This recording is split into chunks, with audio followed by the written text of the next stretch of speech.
The title of this episode is Mendelssohn Gets the Love Bug. And I'm so excited for this because this is truly one of my favorite pieces in the universe. So I'm really excited that we get to dig in.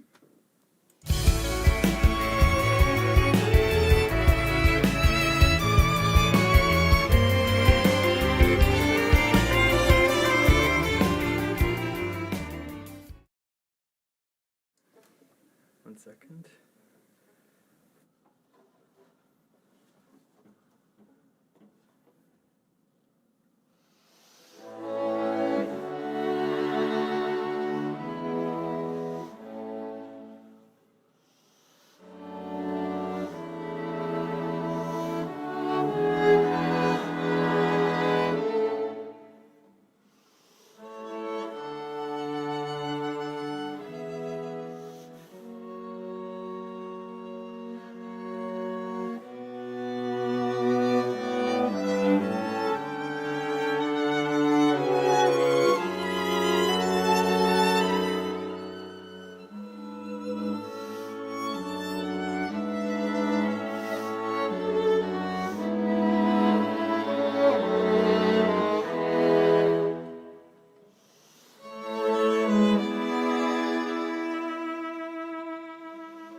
Okay, so what you just heard is the very opening of the first movement of Mendelssohn's String Quartet in A minor.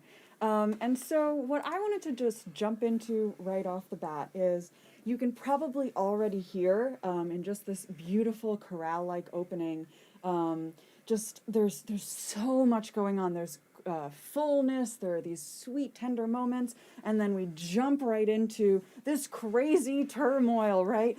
It's all over the place.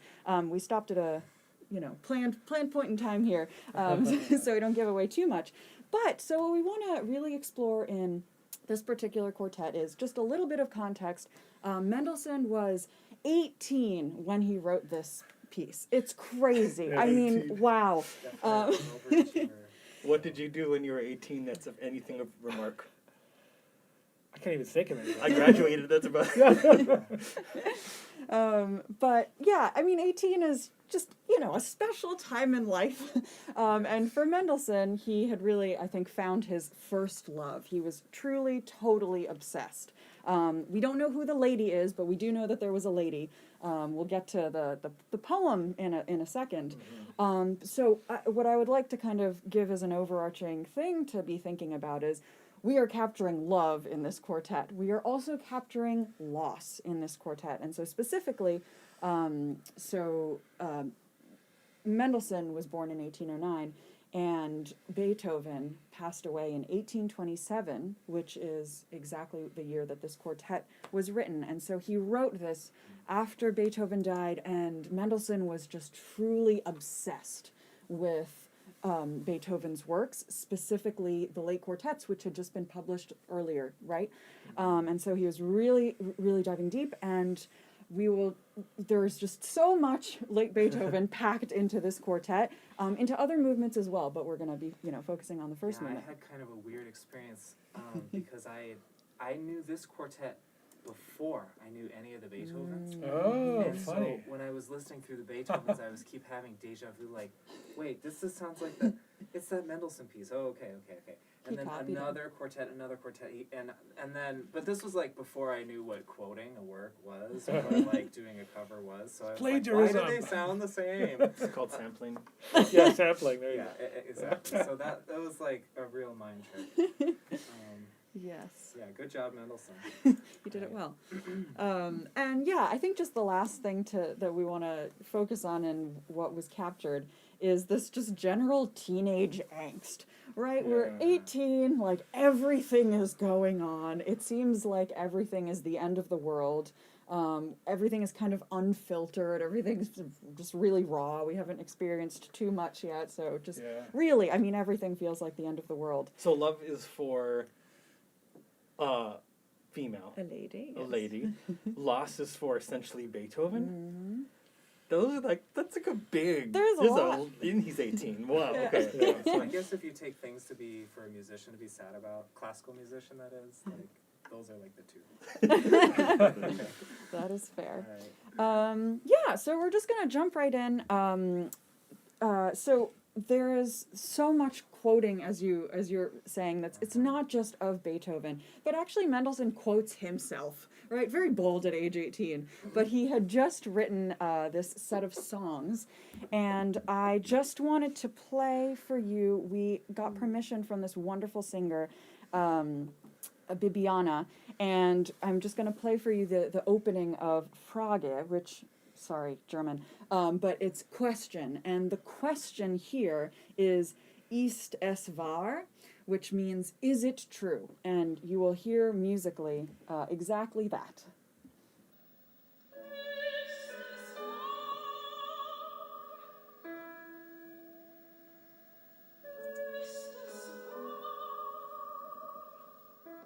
So it's right there. Maybe attentive listeners, you already caught the similarity from when we played the opening. So That's the opening thing that, like bar Okay. 13. Yeah. Well, it's 9, 10, 11, 12. Yeah. Yeah. Should we just play it? You're the piano, and we're the voice. Right. Right. Yeah. let's play that. Like the pickups to Yeah. 14, yeah. Pick up to.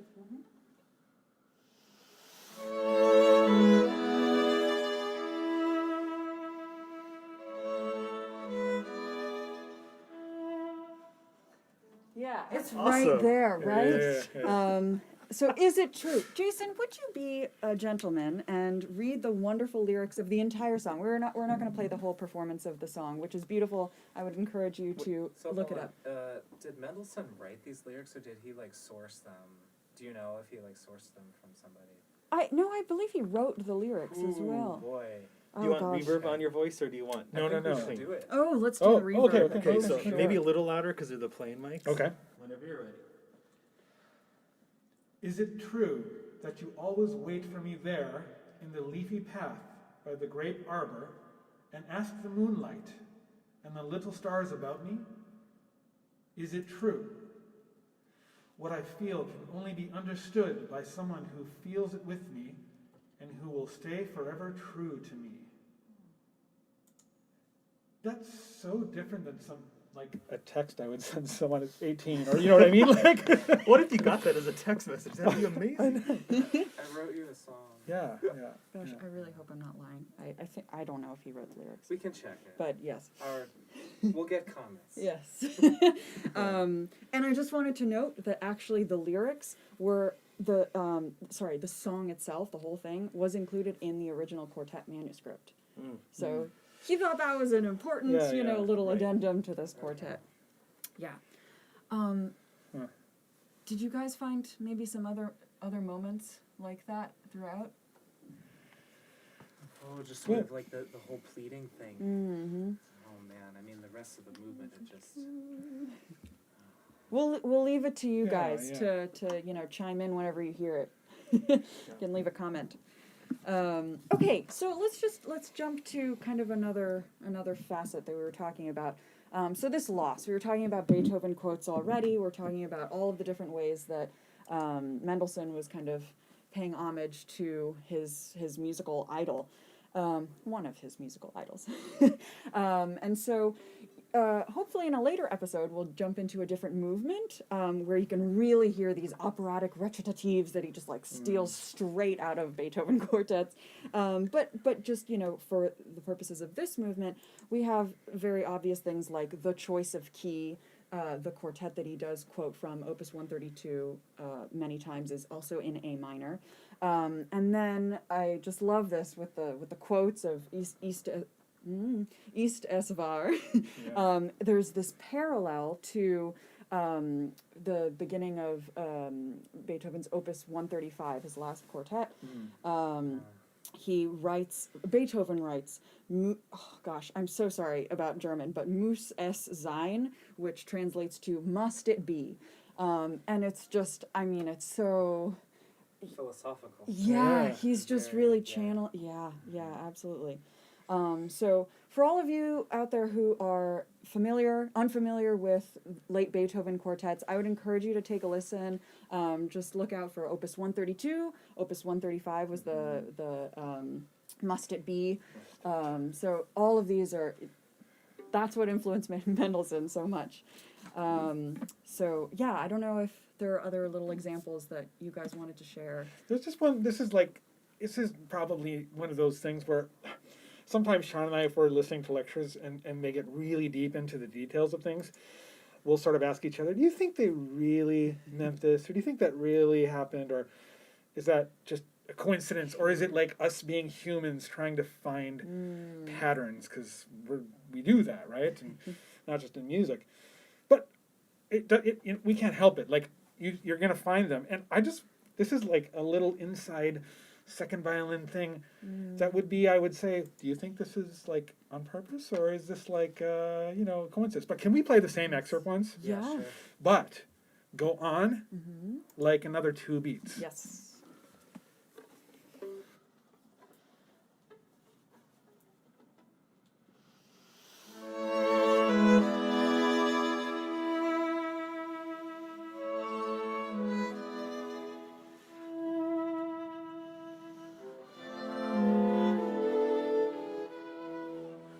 I know that's rare.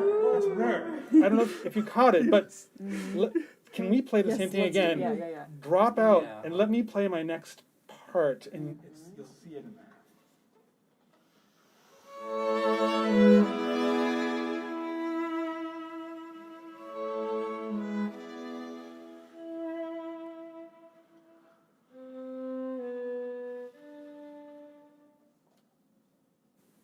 Spooky. That's spooky. You know, that is. Very That's creepy. creepy.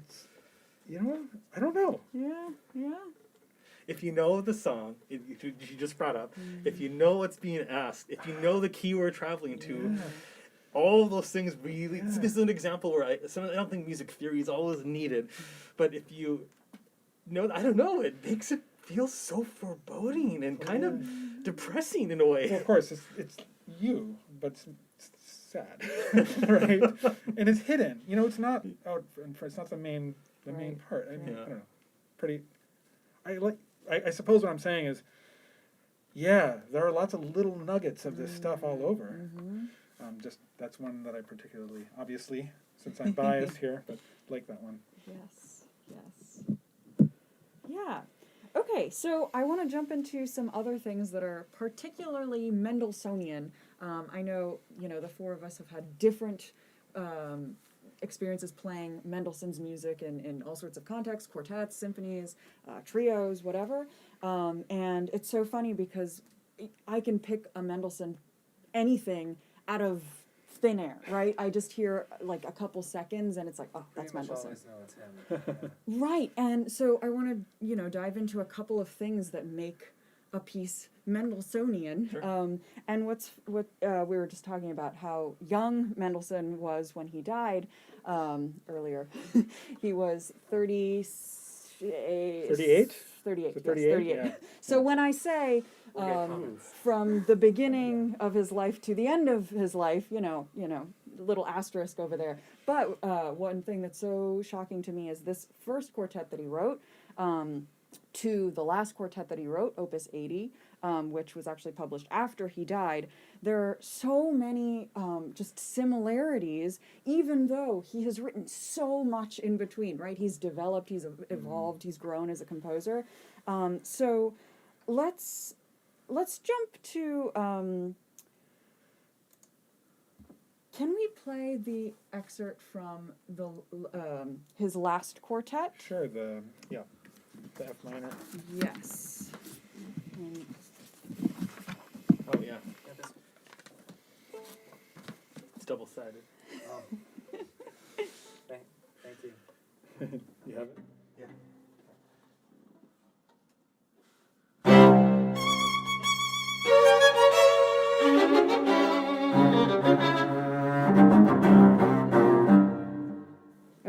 Oh, you leave us hanging.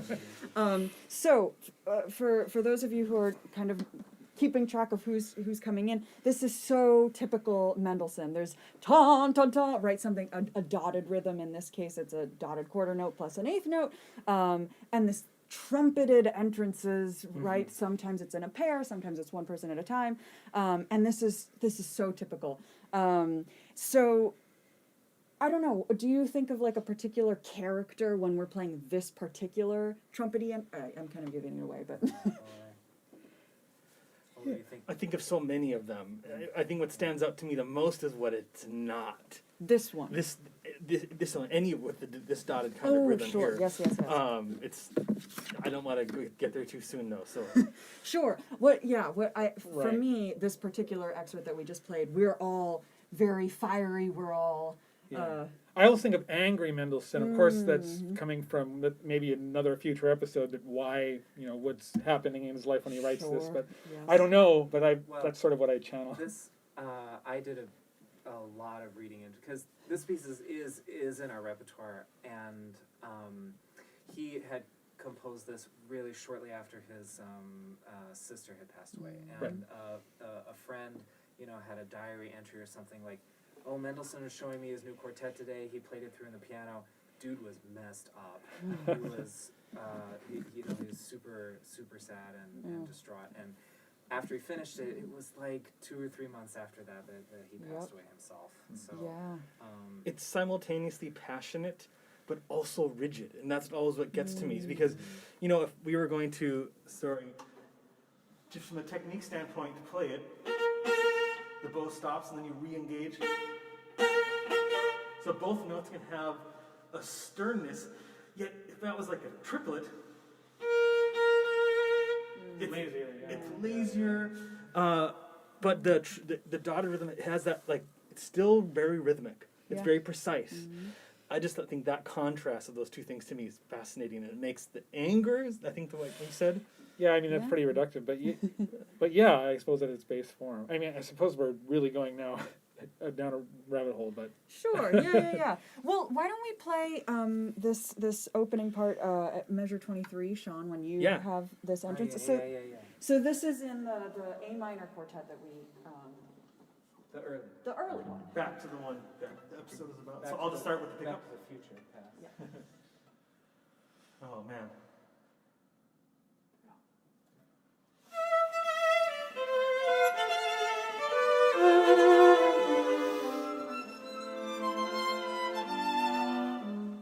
Yeah, so what I love about that is they're just 4 totally different characters, and it's the same thing, right? It's the same kind of dotted thing that Jason earlier in the other quartet had described as angry. And what does Mendelssohn do for this? I mean, they're just infinite emotions into just these 4 entrances. And so you see these similar characteristics. This happens everywhere. It's The everywhere. violin concerto. Oh, yeah. What was it we were talking about? Finkel's Cave, or it's also called Hebrides Overture. Hebrides. Yeah. That has man, I'm gonna butcher it. And then all of a sudden, da, da, da, da, da, comes out of nowhere. It's there. That's right. Yeah. And Everybody quotes it. just this very particular use of that particular dotted rhythm. Yes. Very Mendelssohnian. Yes. Yeah, and so we're going to play through the whole quartet at the end of this episode, and what I would encourage you to do is just follow how many different iterations of this little motif, but how totally different characters Mendelssohn is able to attribute this to. To me, it's super cool. So another thing we were talking about earlier that's super Mendelssohn is, in the most technical term, is noodles. Oh. Yeah, right. There are all of these noodly figures, and what I mean by that is little scales, that sort of thing, and they're passed between parts, so it's floating all over the place. Can we play an example, maybe? Let's please, yeah. So let's just do the beginning 19? of the Allegro.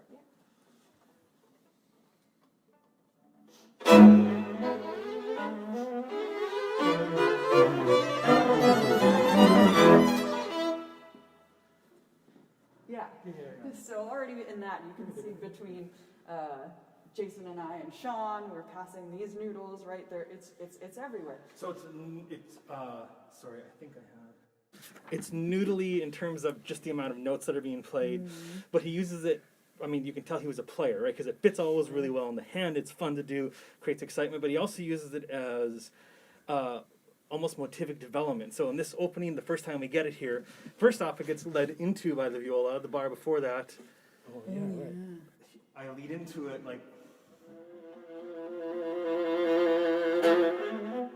But then he also uses it as a way to bring things back. So like in this, one thing that I love about this is he uses that as a way to take you to the development. There's no repeat. This is still pretty early. There's no exposition repeat and you go on. Can we just play the start of the development right at B? This is also now the same idea. It's the noodles, but now it starts getting developed in a couple ways. One, it's lengthened. Two, now it's more of a cello solo. Then we get more additional noodles. I love the word. I know this. Sorry. Noodles over here with the Viva. And then he develops it into a different character that is not the angst or not the loss. Right, but it's still. But it's still the noodles. And they become more important. Yeah, exactly. So, okay, so here's the start of the development. That would be.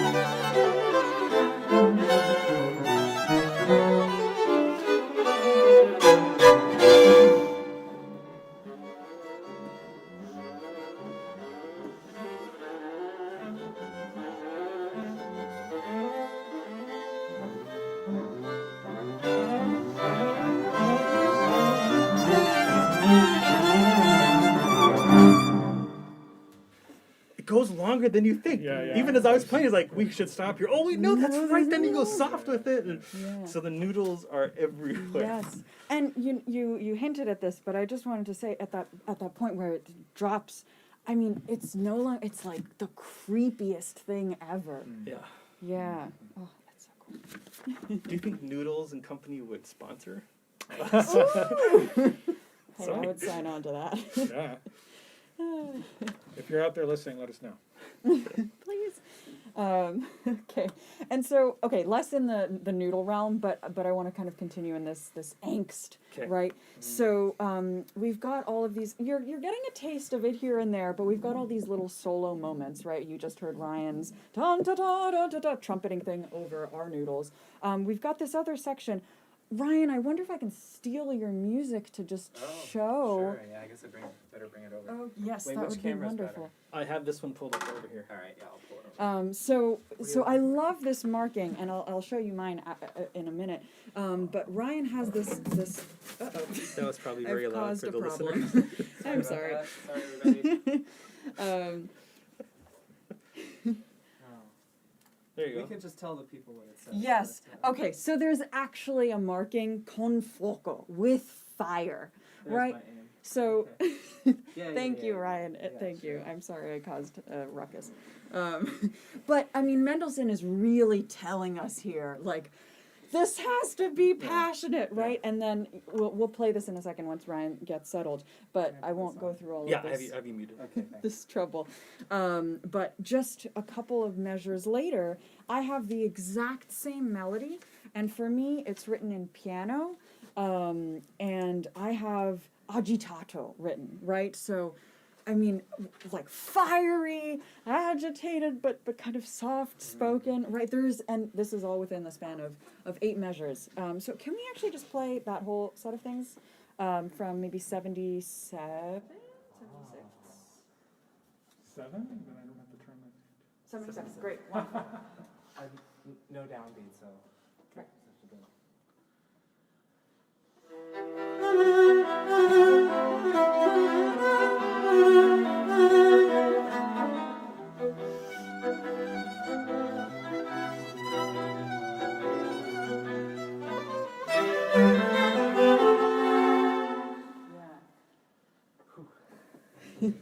So yeah, just I mean, even So we have across those con two fuoco, things. and then we have agitato. Which one is more to you guys? Like Con fuoco. Con fuoco. Yeah. With fire. Yeah, to me.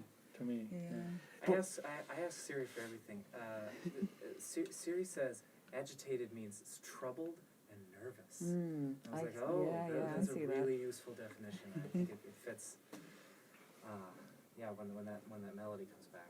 Yeah, for sure. Okay, I kind of saved my favorite thing for the last thing that I wanted to bring up. In terms of just, the teenage angst and total craziness, for now, maybe the term would be YOLO, for how I would describe this general abandon that Mendelssohn kind of captures throughout this entire quartet. But there is an amazing moment for the viola towards the end in the coda. What? Which is not that rare anymore, but, was rare at the time. So, Sean, would you... I would love to. Yes. So this is at the end of the quartet. We have developed all of the things, and everything is getting crazy to a build-up at the end, and Sean just goes nuts. By the way, this particular part, you've been saying teenage angst. This, to me, epitomizes this. What's happening here? You have the melody, but it's not powerful enough to have one person do it, so he does it in octaves with some little flourishes. Yep. What does he have you do? It's kind of like headbanging. Allow me to indulge in this moment. Yeah. Because so rare it is. Let's start at F. Yeah. I'm not going to play that viola part, so they okay. can hear exactly what you're talking about. Okay, sure. Because there is a lot of Hear what awesome we're stuff missing. surrounding it. Okay. So here is without that awesome From F. viola part from F.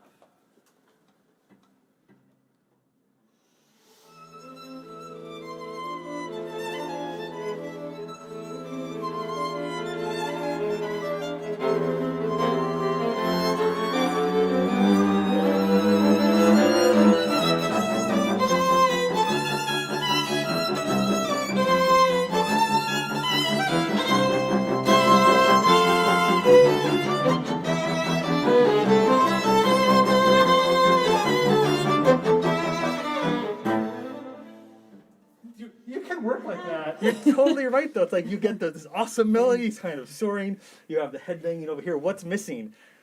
I'll show you. I'll just play what's there on my own. Here.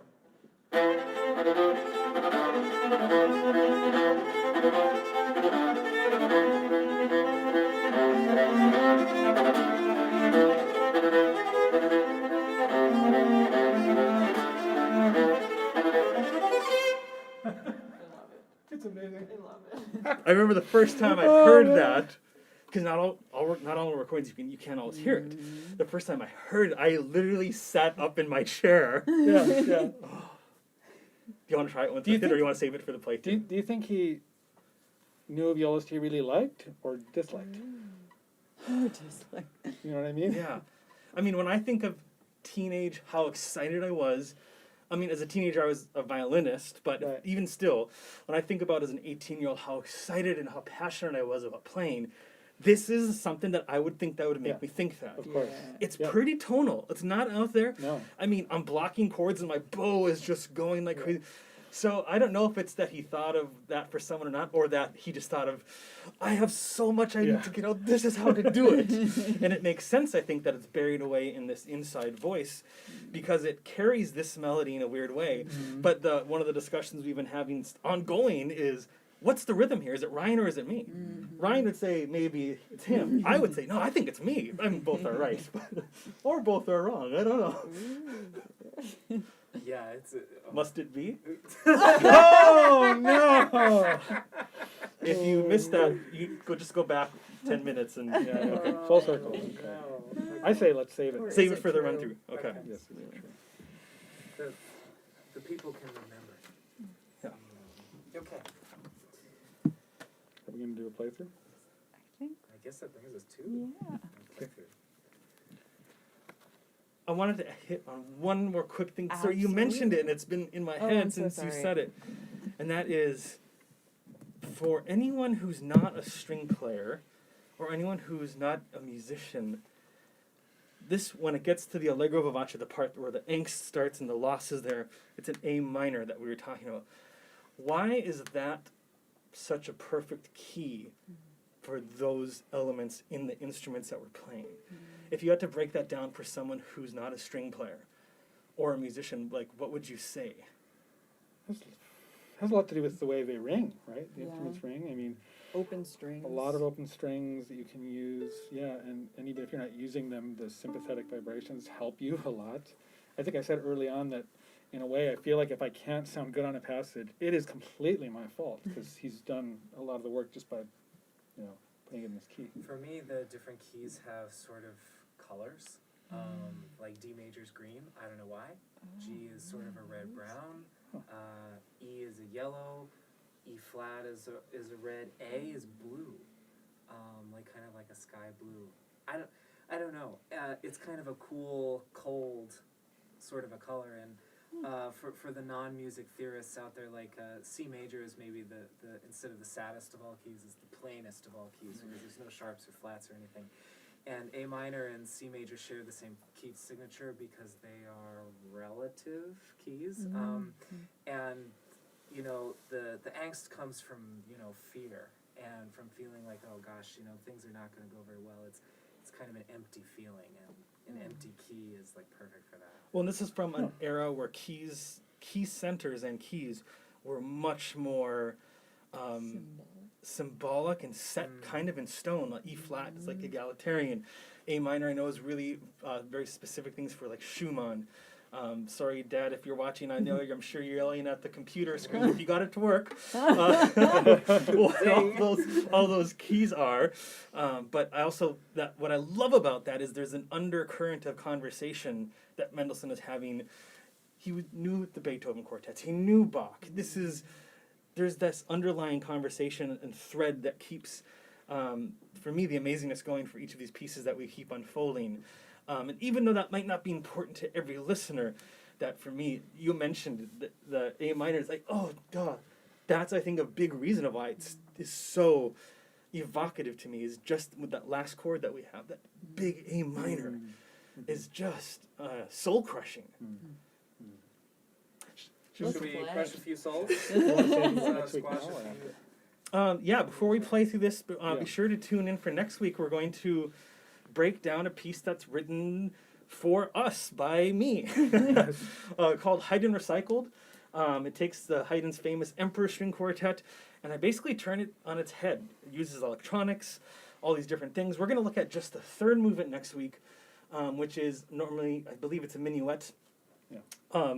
Also thought of as a scherzo, and basically in the Haydn Recycled version, I try to take it as far as I can with how do you make a musical joke come to life now in 2020 or 2019 when it was written.